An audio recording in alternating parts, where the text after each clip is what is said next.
একটা ব্যানার নিয়ে মানবো না বলে রাস্তায় দাঁড়িয়ে গিয়েছেন। এটা একটা ডেমোক্রেসি। আসসালামু আলাইকুম ওয়া রাহমাতুল্লাহি ওয়া বারাকাতুহু। মাননীয় স্পিকার, সময়টা ছিল 1980, জাতিসংঘের অধিবেশন চলছিল।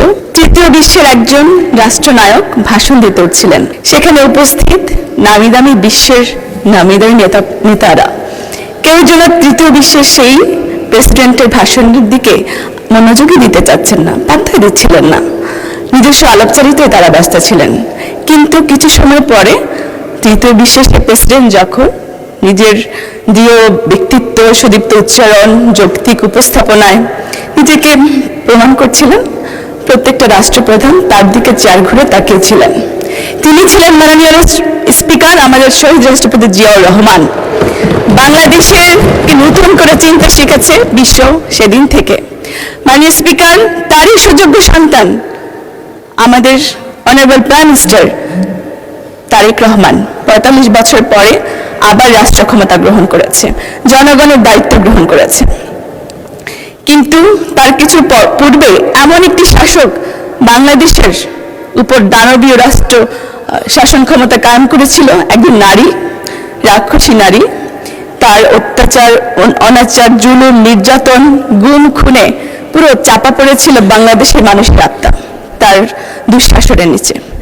সেখান থেকে তার স্বরূপে ফিরিয়ে আনার জন্য আমাদের বর্তমান প্রধানমন্ত্রী যে কাজ গ্রহণ করেছেন, যে উদ্যোগ নিয়েছেন, তিনি যখন একজন তৃণমূল নারীর কথা ভাবছেন, যেন তিনি তার কথা জানছেন, বুঝছেন, তার জন্য ফ্যামিলি কাট করছেন, একজন কৃষকের স্বপ্নের কথা, দুর্দেশের কথা যেন তিনি চিন্তা করতে পারছেন, তার জন্য তিনি কৃষক কার্ড দিচ্ছেন।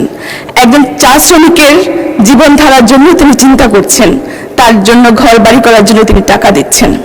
মাননীয় স্পিকার, একসময় আমাদের তরুণ প্রজন্ম বলতেন আই হেট পলিটিক্স, কিন্তু আমাদের এই রাষ্ট্রনায়ক যে পলিটিক্স শুরু করেছেন, তিনি যে চিন্তা ভাবনা করছেন, যে সংস্কৃতি, ঐতিহ্য, বাংলাদেশের গ্রামগঞ্জ, শিক্ষা, স্বাস্থ্য, কর্মসংস্থান, অর্থনীতি সবকিছু নিয়ে তিনি যে চিন্তা করছেন, তরুণ প্রজন্ম তার রাজনীতি নিয়ে ভাবতে শুরু করেছেন।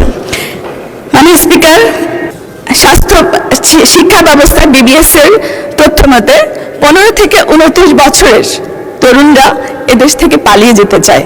এটাকে বলা হয় ব্রেইন ড্রেন, মেধা পাচার। সাধারণত দুর্নীতিগ্রস্ত, দুর্নীতিবাজ শাসকরা তাদের শাসন ক্ষমতা দীর্ঘস্থায়ী করার জন্য ব্রেইন ড্রেনকে উৎসাহিত করে থাকেন। কিন্তু আমাদের বর্তমান সরকার এবং আমাদের অর্থমন্ত্রী এই বাজেটে ব্রেন সার্কুলেশন করেছেন, ব্রেন সার্কুলেশন রূপান্তরিত করেছেন। মাননীয় স্পিকার, তারা জনশক্তিকে জনসম্পদে রূপান্তরিত করছেন এবং একটি সুন্দর রাষ্ট্র গঠনের জন্য, সমৃদ্ধ বাংলাদেশ গঠনের জন্য রূপকল্প পরিকল্পনা করছেন। মাননীয় স্পিকার, হেলথ ইজ ওয়েলথ।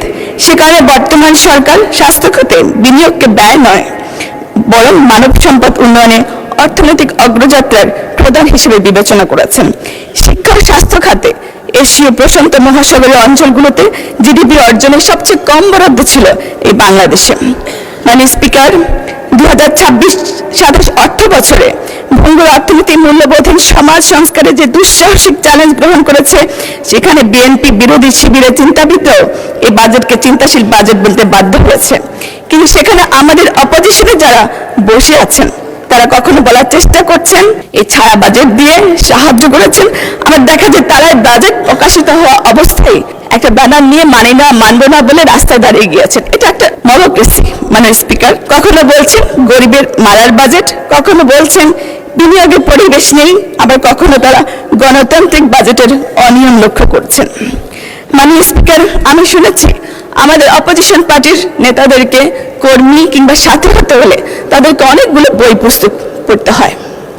কিন্তু মাননীয় স্পিকার, আমি দেখেছি তারা শুধু এই বই পুস্তক পড়ে জ্ঞান অর্জন, রাষ্ট্র কিংবা সমাজ সংস্কারের জন্য ব্যয় করছে না, তারা শুধু এই জ্ঞানকে বড় বাহিনী নিয়ন্ত্রণে কাজে লাগাচ্ছেন। মাননীয় স্পিকার, আর সে কারণে অপোজিশনের একজন সংসদ সদস্যকে এখানে দাঁড়িয়ে আমি দেখতে পাই, তিনি বক্তৃতা করেন যে তার বাবা 71 সালে শহীদ হয়েছেন।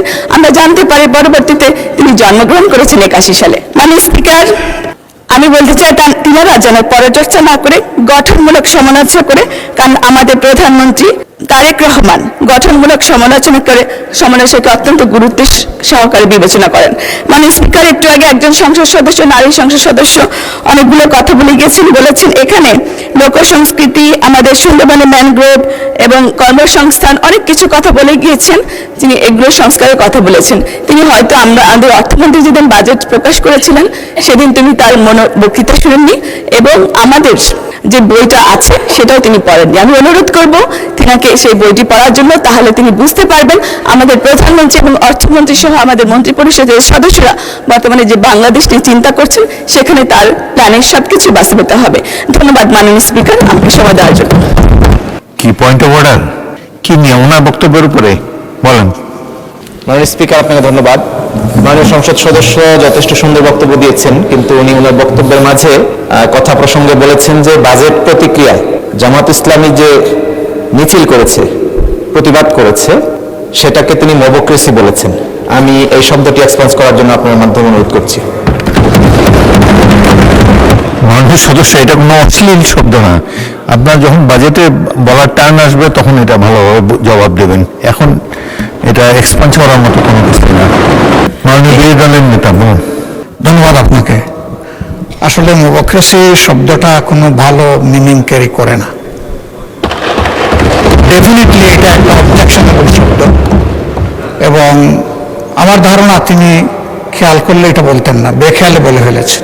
কারণ এই ধরনের বাজেটের প্রতিক্রিয়া আমরাই করিনি এই প্রথম। এর আগে সেভারাল টাইমস আমরাও করেছি, বিএনপিও করেছে, অনেকেই করেছে। তাইলে কি সব কিছুই মোবক্রেসি ছিল? আমার মনে হয় যে এই শব্দটা এখানে বেমানান এবং এটা এক্সপান্স করাই উচিত। ধন্যবাদ আপনাকে। মাননীয় সদস্য, মবক্রেসি এখন একটা কমন টার্ম হয়েছে, সবার বক্তৃতাতেই এটা শোনা যায়। তো এটা কোনো অশ্লীল শব্দ না। মবক্রেসি এটা অসংসদীয় কোনো কিছু বলে আমি মনে করি না। আপনারাও এই বক্তব্য ইউজ করতে পারেন। এটা রাজনীতিতে নিন্দনীয়, ডেমোক্রেসির বিরুদ্ধে, কিন্তু এটা একটা অশ্লীল শব্দ না, এখনো সংসদে এক্সপান্স হওয়ার মতো শব্দ না।